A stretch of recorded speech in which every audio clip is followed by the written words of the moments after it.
Notícia de hoje, né? Como a Aerolíneas Argentinas passou de perdas históricas à dispensa de subsídios, né? Veja, a Aerolíneas Argentinas é uma companhia estatal argentina e todo ano, como quase toda companhia de aviação, né? Depende do Estado, depende de todo tipo de ajuda estatal para poder ficar de pé. É um setor muito complicado.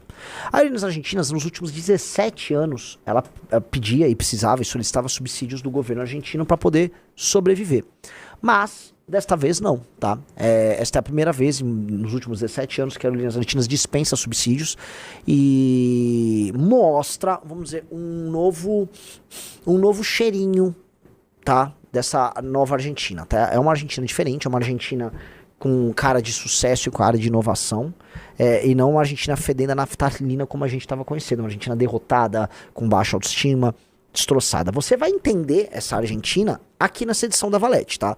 Entendo, essa notícia de hoje, que é uma notícia importante, ela cadê? Deixa eu achar a matéria aqui. Aqui, ó.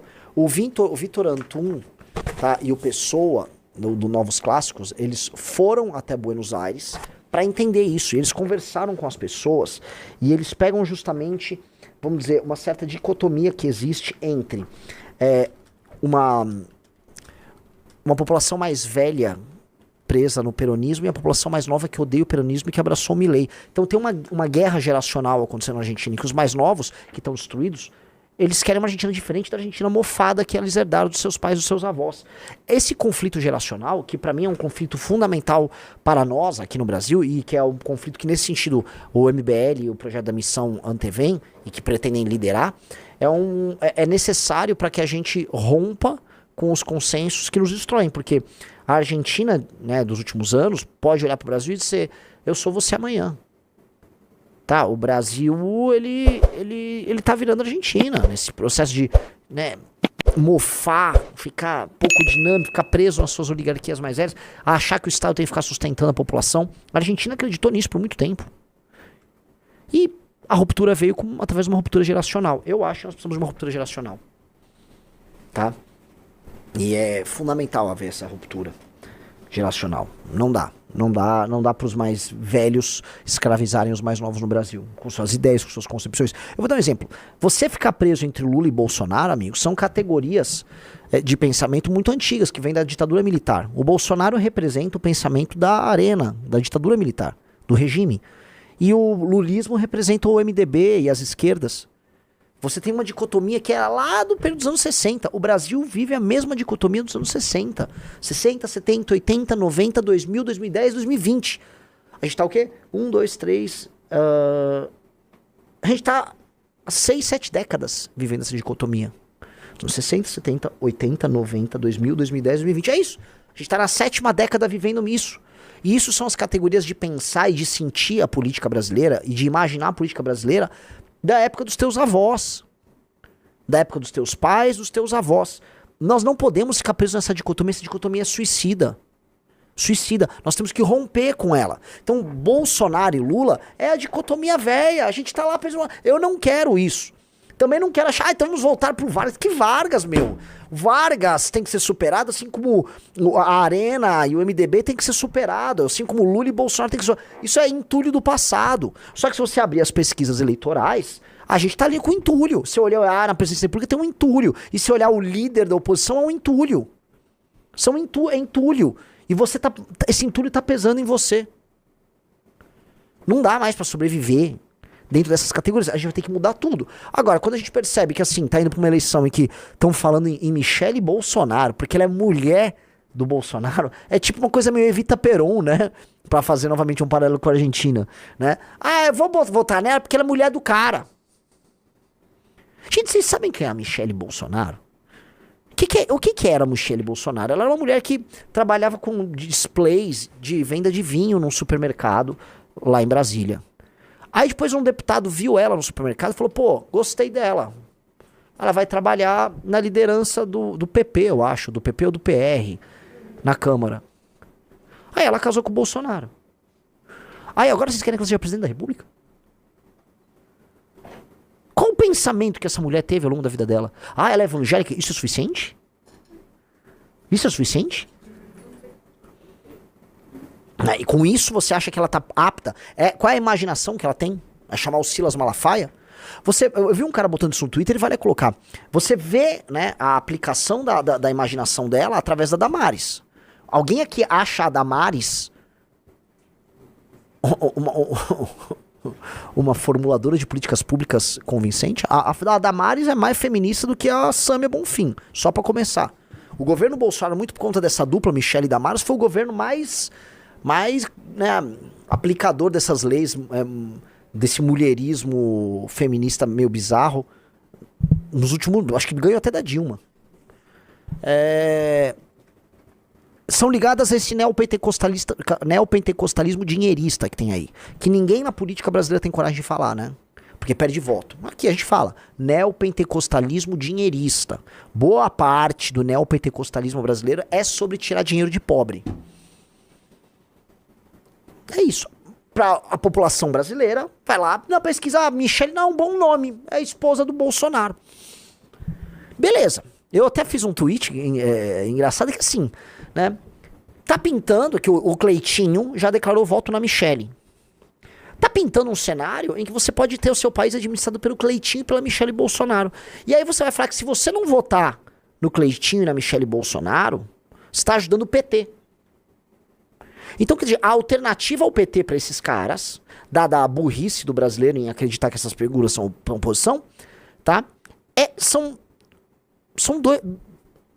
dois ineptos. Assim, duas pessoas que não têm condição de amarrar o próprio cadarço. Duas pessoas que... Né? Cleitinho? Sério isso? Cleitinho e Michele. Então, o que virou a direita brasileira? A direita brasileira que surgiu, criticando a esquerda é muito burra. Olha, a Dilma é o poste do Lula. Entendi, vocês vão votar na Michele Bolsonaro. E vão falar que os esquerdistas são burros. Olha só o que eu vou falar, né? O esquerdismo é perverso. Mas as figuras da esquerda são milhões de vezes mais inteligentes do que essas figuras que a direita está lançando. Cleitinho? É isso que a direita vai lançar?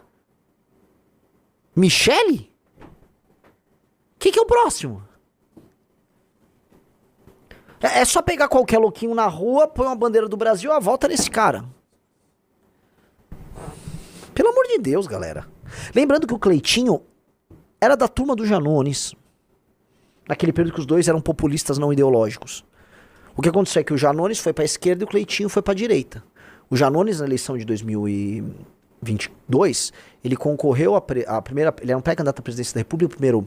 Vamos dizer, independente, né? Batia no Lula, batia no Bolsonaro. E aí o Janones tirou a candidatura e apoiou o Lula. Aí o Janones caiu nas graças do petismo. E o Cleitinho concorreu ao Senado, aí sim grudou no Nicolas e grudou no Bolsonaro. Cada um foi para um caminho. Mas os dois, em essência, são a mesma coisa. O Riso botou aí, eles andavam juntos. Hoje, um direitista vai falar, não, vou votar no Cleitinho. Cleitinho é patriota.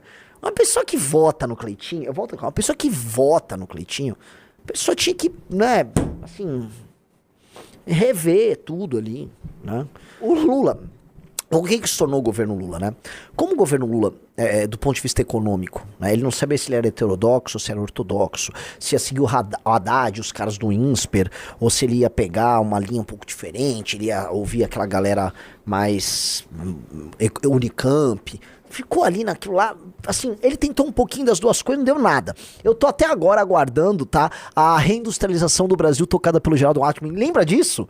O Alckmin, né, o traidor Alckmin, o pedaço de lixo Geraldo Alckmin, ele falou que ia reindustrializar o Brasil. Justamente o mesmo Geraldo Alckmin, que quando governou o estado de São Paulo, viu a indústria em São Paulo evaporando, né? Aí ele falou, não, eu vou reindustrializar o Brasil. E obviamente não aconteceu porcaria nenhuma. E tem a notícia do Lula? Da companheira do Lula, que dá pra fazer uma oposição entre o que tá acontecendo com o Milei. Porque o Milei tá retirando os subsídios da Aerolíneas Argentinas, porque melhorou a gestão das Aerolíneas Argentinas, talvez tenha tido algum tipo de melhora econômica na Argentina que permitiu que a companhia pudesse ter algum tipo de lucro a mais por aumento da movimentação. Mas na prática, né, você vê ali, vamos dizer, um desvencilhamento, no mínimo, em algum grau, da Aerolíneas Argentinas e o orçamento argentino. Aqui no Brasil, não. O Lula acha por bem, né? Como ele precisa, agora já que não tem projeto nenhum, manter o eleitorado dele no Nordeste com ele, ele precisa tomar medidas populistas de toda sorte. Então o que eu acho? Lembram que no começo do ano, na virada do ano, na verdade, o Sidônio entrou no governo? O Sidônio, que era o marqueteiro que fez parte da campanha do Lula, entrou no governo, certo? Então, todas as medidas que o governo vem tomando são medidas populistas e marqueteiras, tendo como objetivo a manutenção da popularidade do Lula junto ao eleitor fiel do PT. Então, eles estão, assim, numa tentativa e erro de medidas, né, populistas. Então, nós tivemos o da energia elétrica. Então, a da energia elétrica, de graça pra pobre, é uma medida filha da puta que vai incidir sobre a classe média. E a nova é o seguinte, ele vai montar primeiro... Não, guarda essa, que isso aqui é um bônus. Olha lá. Governo Lula estuda criar uma companhia aérea estatal para atender regionais do Nordeste. A proposta apoiada pelo Consórcio Nordeste, apresentada pelo ministro do Turismo, Celso Sabino, visa melhorar a conectividade aérea. Além disso, o governo planeja conceder entre 30 e 50 aeroportos regionais no Nordeste e Norte, com investimento de cerca de 4 bilhões para estimular o turismo e integrar melhor o país. Olha que delícia. Então, assim, como não há demanda para isso, né? Então eles falam assim, vamos criar uma oferta. Agora, se a oferta não acompanha da demanda, né, vai dar preju. Então o que você faz? Vai ter um preju aí. A companhia vai ser estatal. Se vai ser estatal, quem é que vai pagar o preço? Eu já tô sentindo um cheirinho assim, ó, cheirinho de uma tarifa popular para ajudar o povo viajante, né, a viajar com o dinheiro de quem compra a passagem normal, certo? Mais uma distorção no mercado e mais uma punição para a classe média. Porque aí o Lula volta com o argumento. Qual é o argumento clássico do Lula? Vamos lá, Rizzo. Um dos argumentos clássicos do Lula. Essa passagem de avião com essa estatal é para qual argumento clássico do Lula? O pobre viajar de avião. Exatamente. O pobre vai andar de avião. O pobre vai andar... Que era um argumento dele. Então nós criando uma companhia aérea que você vai pagar R$100 na passagem, tá? E aí o pobre vai poder andar de avião, vai poder fazer a viagemzinha dele, né? Entendi. Quem é que vai pagar isso? Então reparem, né? É assim, ali é descarado, é direto no Nordeste. E é feito com o consórcio de governadores do Nordeste, que é um consórcio de governadores muito poderoso, porque ele é um consórcio de pedintes. Ele usa uma massa de senadores gigantesco, fica pedindo pro governo federal, o governo federal entrega. Isso é indecente. Isso é indecente. Que sequer hoje é um populismo por quem tá passando fome. É só um populismo. Populismo regional. Então a gente já viu, né, o negócio da energia elétrica, agora isso da passagem aérea, e o Rizzo me mostrou mais um. Eu não tava sabendo desse outro. Ah, você não tava? Não, então cada um trouxe um. Pô, Nova versão do Vale Gás irá isentar cerca de 22 milhões de famílias de pagar por botijões, diz Lula. Isso foi quando? Dia 24? Agora? Também este mês Lula quer anunciar a nova linha de crédito para uma reforma de residência. Entendi. Então é gás, é energia elétrica, já tem os Bolsas Famílias, já tem todos os esquemas possíveis e imagináveis na parte de aposentadoria, porque hoje, né, basta você ir na Contag ou em algum sindicato rural falar que você foi um agricultor e pronto, tome ele ali com toda a facilidade a sua aposentadoria. Né? Tome-lhe emenda a dar com pau e joga lá, né? A valor perdido, a fundo perdido, as emendas ali, que no fundo são roubadas. Passagem aérea, gás. Que mais? Faz um vale puta. Faz um vale puta pro eleitor do Lula. Não dá ideia. Pensa aí, qualquer coisa inútil. Faz um vale tigrinho, cria uma bolsa específica que o pobre tem direito de apostar. É só o rico que vai apostar? Não, o pobre pode apostar também. Faz a porra do vale tigrinho. Dá pra pensar todos os tipos de merda aí. Entendeu? Então, na ânsia, no desespero de levar esse eleitor, para na verdade não perder o eleitor, porque eu volto a colocar, as pesquisas que saíram há 45 dias atrás sobre esse eleitor mais pobre, no Nordeste foram aterradoras. Então o Lula ligou a máquina de qualquer coisa para comprar o voto dos caras. Então o que é desesperador no Brasil? Por que caminho tá indo à direita? É um argumento, tá? Vagabundo para pegar um eleitor neopentecostal, que eles já têm uma política de abuso intelectual com esse eleitor neopentecostal. Michele Bolsonaro e um populista como Cleitinho. Olha os nomes aí. Nicolas, mesma coisa, ele tá no mesmo pack. Nicolas, Michele e Cleitinho, mesma coisa. E da esquerda? Ah, não, gostamos do povo. Aí você compra o povo. Repara direitinho, é a mesma coisa. A democracia no Brasil é muito democrática, isto é democracia. Quem tá no poder, ou ocupa posições de poder, tenta fazer o seu tipo de populismo mais demagógico e baixo possível, com esses setores mais humildes que estão na ignorância completa, na pobreza completa. E quem paga a conta de tudo? É a classe média. A classe média retardada que vai votar no Cleitinho. Não, vou votar no Cleitinho que ele combate a esquerda. O Cleitinho combate o comunismo. O Cleitinho lá, que é comunismo, uai? O que é comunismo, uai? Né? A Michele combatendo o comunismo. Vamos lembrar, trajetória de lutas de Michele Bolsonaro. Vendendo vinho Aurora no display, no mercado.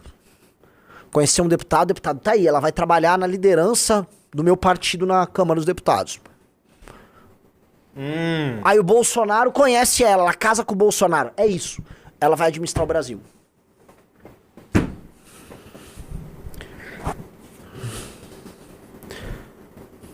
Porra, galera. É patético isso aqui, né? É patético. Tem um cara, existe um cara inteligente ali na direita bolsonarista, que é o Tarcísio, já falei. É um cara que foi formado no IME, acho que não foi no ITA, foi no IME, foi professor de cursinho no ITA, tem uma carreira brilhante nas Forças Armadas, é um grande burocrata o Tarcísio. Dito isso, ele é um grande burocrata. A imaginação do Tarcísio, como ela não existe, ela é acoplada à imaginação desses caras. Então o Tarcísio, ele atua muito mais como um ferramental da ideia alheia. Tanto que se você retirar o bolsonarismo do Tarcísio não tem voto. O Tarcísio precisa ser atrelado ao bolsonarismo. Porque ele é atrelado a essa imaginação. E o problema ao não criar imaginação nova, o Tarcísio ele fica refém da imaginação alheia. E aí o seu trabalho é um trabalho que fica sempre refém. Então o Tarcísio ele precisa, então, para ter força para ganhar a eleição, gruda no centrão, que é zero imaginação, mas é poder bruto explorando o pobre. Junta com esses caras, aí isso ele vai dar o nome de pragmatismo e tal. Se acopla à imaginação bolsonarista. E ele vai fazer um governo que atende à imaginação bolsonarista e os interesses do centrão. Será um governo bom aqui, bom ali, se ele ganhar a presidência, e inócuo em termos gerais. Por quê? Porque em termos gerais, ninguém consegue imaginar algo diferente. Quando imagina, a imaginação está vindo aqui. Começa a reverberar. Gostou desse corte? Se inscreva-se no canal, ative o sininho e siga o MBL nas redes sociais.